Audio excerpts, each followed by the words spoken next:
Bom, turma, hoje eu vou estar dando continuidade, certo? Ao capítulo 9. Vamos falar um pouquinho sobre a eletrosfera, sobre as camadas, distribuição eletrônica, que nós vamos praticar bastante, até porque esse é um conteúdo que vocês vão pegar com bastante prática, tá certo? Também vou dar uma revisadazinha na primeira questão da página 160, que foi passado para casa, para vocês acharem os prótons, acharem a massa, os elétrons, enfim, tá certo? Vamos ver tudo isso agora nessa aula e quando terminar vai ter atividade para vocês reforçarem na cabeça o conteúdo, tá bom? Vamos lá iniciar. Bom, vamos lá. Vamos primeiro falar sobre o núcleo, tá certo? No núcleo, ele vai ser uma estrutura densa e compacta e é onde vai conter os prótons e os nêutrons. Já na eletrosfera, em volta, tá certo? Vão ter os elétrons com carga negativa, tá bom? Praticamente toda a massa do núcleo vai estar no núcleo, porque os elétrons eles são bem menores que os prótons e os nêutrons. Então, no núcleo de um átomo, basicamente vai estar toda a sua massa, tá certo? Quando a gente pega, por exemplo, aqui, vou pegar o enxofre. Tem essas letras, tem esses números, e a gente vai ter que entender o que é que cada parte disso significa, tá certo? Como vocês podem estar vendo aqui, o S é o símbolo químico do enxofre. Já já a gente vai entender por que é S, porque a gente sabe que na maioria dos elementos químicos, geralmente o seu símbolo químico é a primeira letra do nome do elemento. Só que o enxofre ele vai ser uma exceção, como alguns outros elementos químicos, tá bom? E a gente vai ver isso já já. Vamos continuar aqui. Vai ser representado pela letra Z o número atômico. Professora, o número atômico ele também vai ser igual ao número de prótons. Ele vai ser igual ao número de prótons. Então, eu posso escrever que Z é igual a P, porque o número atômico é igual ao número de prótons. E prótons é representado pela letra P, tá certo? Vamos agora lá para cima. Número de massa vai ser representado pela letra A. Então, quando eu tiver aqui esse 32, vai ser a massa do meu elemento químico. Professora, a massa, ela vai ser a soma do número de prótons e do número de nêutrons. Então, eu posso estar utilizando essa fórmula aqui, ó.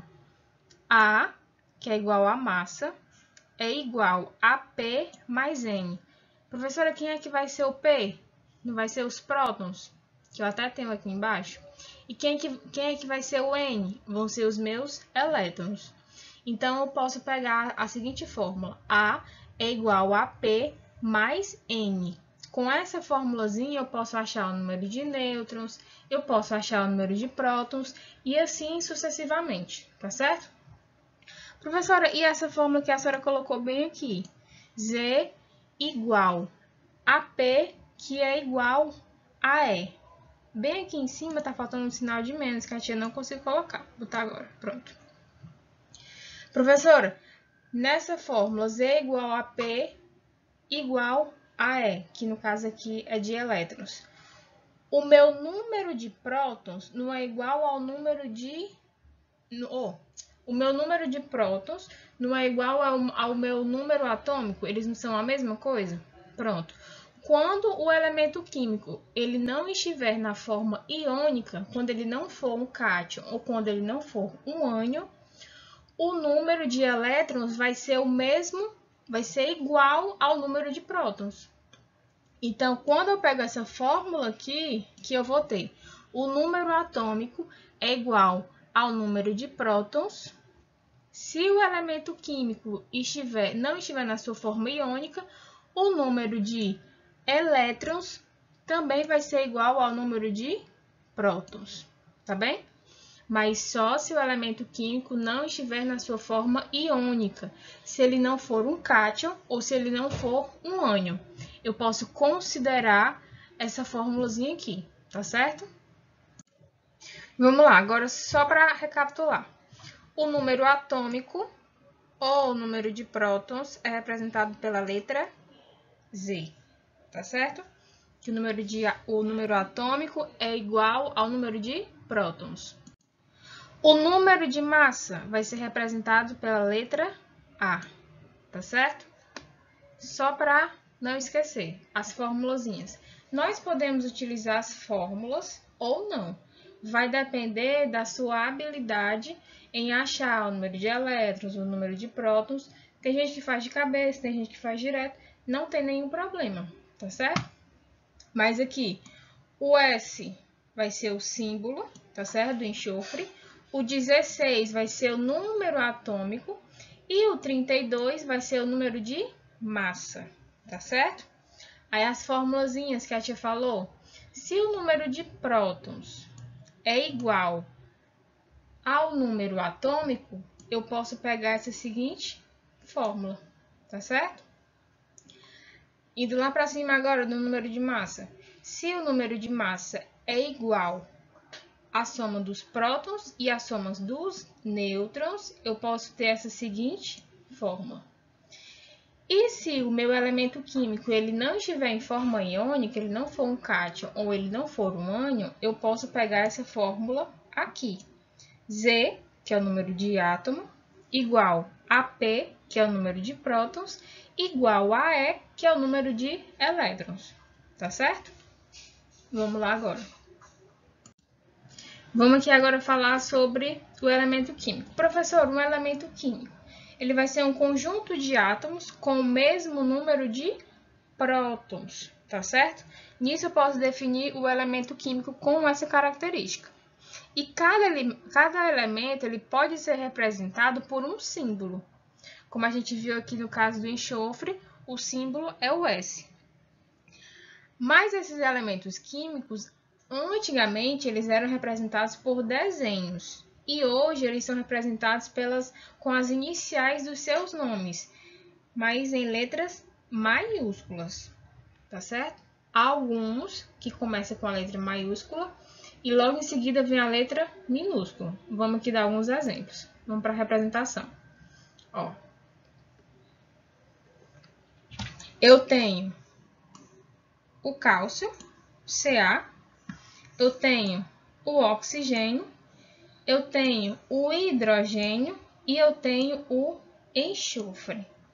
Mas nesses três aqui, professora, ambos começam com as iniciais do seu nome, correto? E o enxofre, por que que o enxofre não começa com a inicial do nome dele? A gente vai já ver alguns elementos químicos que eles permaneceram com o nome latino. Então, vai haver uma mudança nas iniciais da sua representação, tá bom? Vamos lá continuar agora com alguns outros tipos de representações. Vamos lá. Continuando com as representações, existem alguns elementos químicos que vão ter a mesma inicial. Nisso, precisa-se adicionar uma segunda letra, só que dessa vez não vai ser a letra maiúscula, vai ser uma letra minúscula, como é o caso do bário, que é Ba, do bromo, de Br, berílio, Be, bismuto, Bi e berquélio, Bk. Vocês podem observar que todos têm o B como inicial. E para diferenciar, é só colocar uma segunda letra, só que essa letra é em minúsculo, tá certo? Continuando, como eu havia falado sobre a questão do enxofre, alguns elementos químicos, eles mantiveram o seu nome latino. Então, alguns exemplos, eu tenho a prata, que é Ag. Eu tenho o ouro, representado pelo Au. Eu tenho o sódio, chumbo, o enxofre, que a gente estava comentando, representado pela letra S, e o potássio, representado pela letra K, tá bom? Então, não necessariamente o elemento químico vai ser representado pela primeira letra do seu nome, pela inicial, porque alguns vão permanecer com o nome latino. Bom, vamos aqui agora dar continuidade, só para relembrar o que a gente falou no comecinho da aula, tá bom?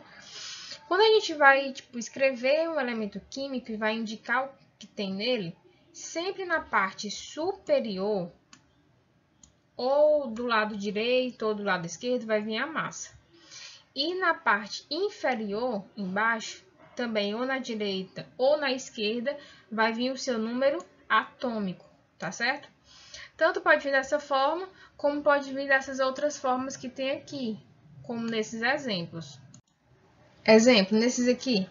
Em alguns, o número de massa e o número atômico estão do mesmo lado, tanto na direita como na esquerda. E em outros exemplos, eles estão em lados opostos. Pode vir de todas essas formas, tá bem? Mas na parte superior, a massa, e na parte inferior, o número atômico, tá bem? Agora, continuando, vamos falar um pouquinho sobre íons.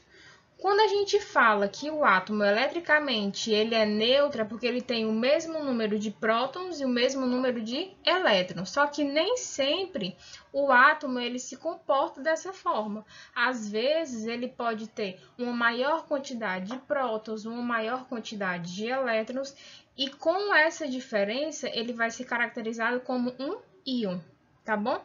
E esses íons eles podem ser divididos em duas espécies. Eu vou ter os ânions e eu vou ter os cátions. Toda vida que o elemento químico ele estiver com o sinal negativo, ele vai ser um ânion. E quando vier com o sinal positivo, ele vai ser um cátion. Mas, professora, o que é que vai ser um cátion, por exemplo? Quando o número de prótons ele é maior que o número de elétrons, ele vai ser considerado um cátion. E quando for um ânion, é quando o número de elétrons é maior que o número de prótons. Exemplo, se ele tem um sinal negativo, é porque ele ganhou elétrons. Então, se ele ganhou elétrons, a quantidade de prótons vai ser menor. E quando ele tiver um sinal positivo, é porque ele perdeu elétrons. Quando ele perde elétrons, a quantidade, o número de prótons fica maior. Deixa eu dar aqui dois exemplos. Nesse exemplo aqui, eu tenho o magnésio com o sinal positivo e o cloro com o sinal negativo. Então, o magnésio vai ser o meu cátion e o cloro vai ser o meu ânion. Aqui quer dizer que o magnésio ele perdeu um elétron.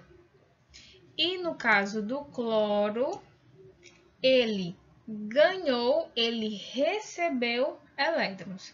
Professora, se tivesse menos 2, ele teria ganho 2 elétrons, tá certo? Nisso a gente vai começando a fixar na cabeça quando a gente estiver realizando os exercícios.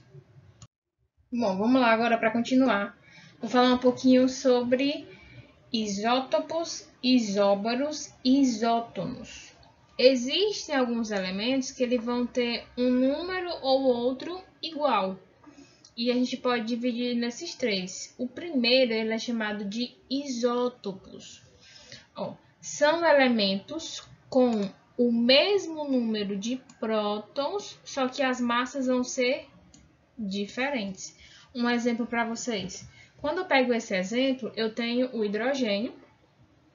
E aqui, na parte inferior, eu tenho o mesmo número de prótons. Todos os três têm o número 1. Quando eu vou para a massa de cada um vai ser diferente. Aqui é 1, aqui é 2, aqui é 3. Nisso, ele é considerado como um isótopo, porque ele tem um número de prótons iguais, só que a massa vai ser diferente. Esse primeiro, ele continua tendo a nomenclatura de hidrogênio, só que nesse segundo ele é chamado de deutério e no terceiro ele é chamado de trítio.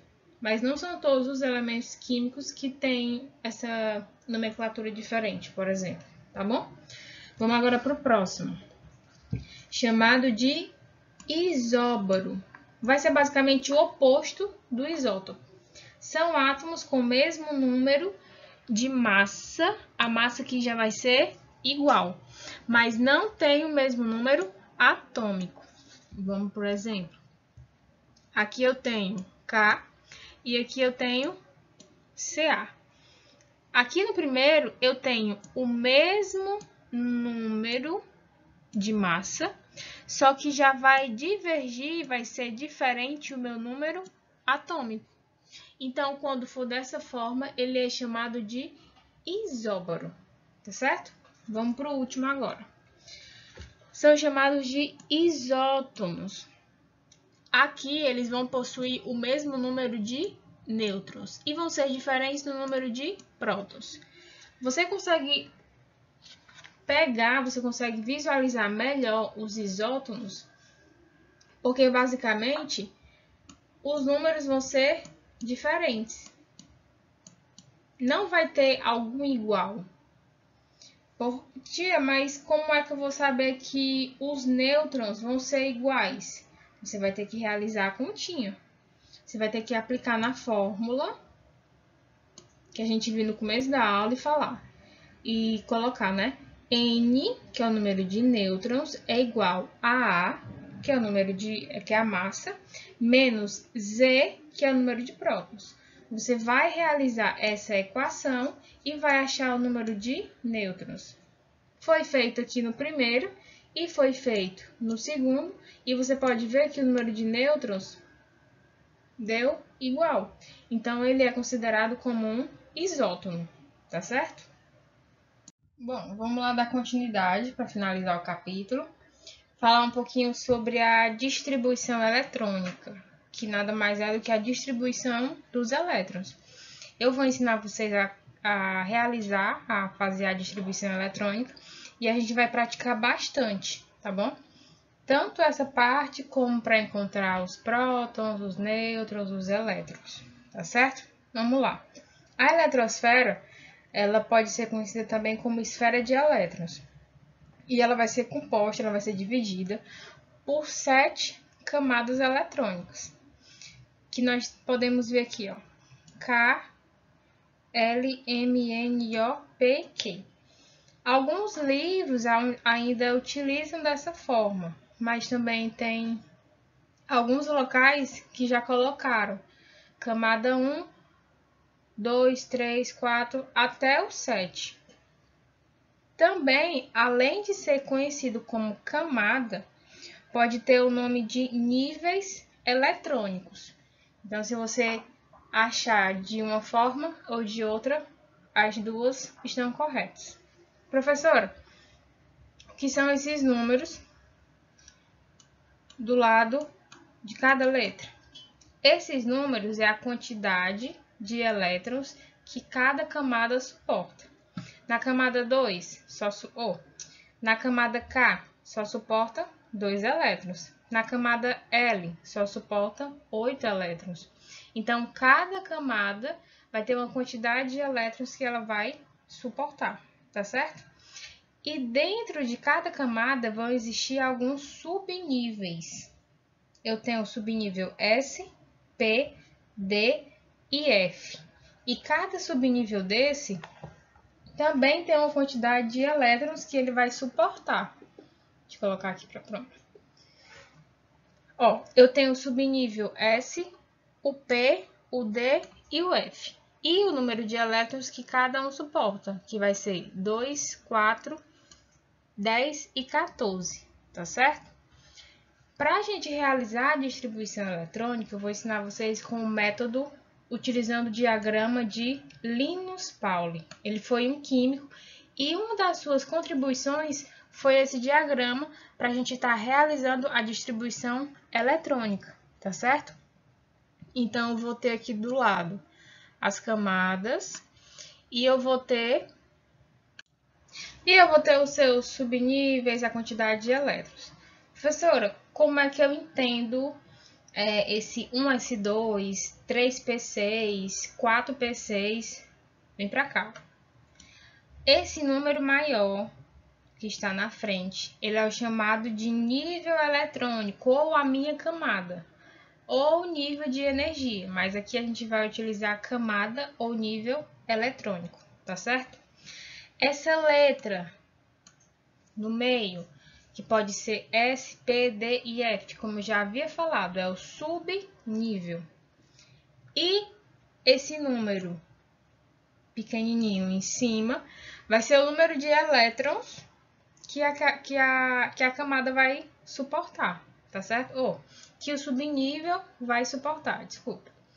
Quando a gente vem aqui para o diagrama, você vai perceber, ó, na camada K, ela não suporta 2 elétrons? Então, aqui eu tenho 2 elétrons. Na camada L, ela suporta quantos elétrons? 8, não é? Que tem bem aqui. Então, quando eu somo o 2 do 2s2 e o 6 do 2p6, vai dar 8. Então, nessa camada está a quantidade de elétrons que ela suporta. E assim sucessivamente, tá certo? Professora, mas o que é que vai ser... Deixa eu apagar aqui para ficar melhor. Pronto. O que é que vai ser essa seta que tem aqui no diagrama? Vai ser a ordem que vocês vão utilizar para realizar a distribuição eletrônica. Eu começo pelo 1s2, como tem aqui na seta. Depois eu vou para o 2s2. Depois eu vou para o 2p6. E em seguida vem logo o 3s2. E nisso eu vou fazendo até acabar a quantidade de elétrons daquele elemento, tá bom? Vai ficar mais fácil quando a gente for agora para a prática, para realizar a distribuição eletrônica em si, tá certo? Vamos lá.